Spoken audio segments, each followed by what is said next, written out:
Katherine, let me be cynical for a moment here. We've had 2 decades at least where Labour has lagged in terms of returns compared to capital. And that has fattened margins and corporate profits, and it's taken these equity markets to incredible highs on multiples of sales. Is there any reason to believe that that changes just because of the pandemic and the implied at the moment tightening of labour markets? Or are we just going to go back to business as was, with HR departments plumping up compensation deals with fake benefits but no increase in take-home pay? That's a really fair question and something that we did really consider in the report.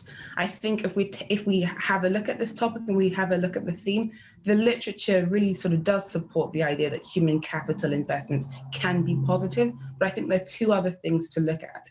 If we look at, for example, regulation, which I think is a really interesting sort of driver and indicator of whether or not something is sort of a fleeting flash in the pan sensation, or if something is going to be sort of more long dated. If you look at, for example, the NASDAQ requirements, increasing disclosures on human capital really show that this is a topic that is something that we're going to be considering for a while.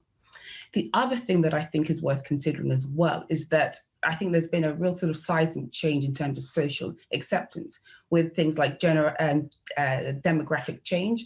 We're seeing that the younger workforce are really interested in actually find, say, the culture of their company, their salaries increasingly important. So I do think that this is sort of a long-term trend that we are seeing. And then probably one last point, my second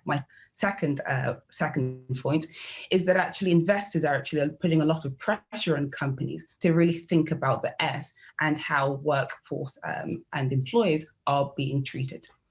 And let me ask you, what is the best way of, as an investor, of exploiting this opportunity near term as you see it? Yeah.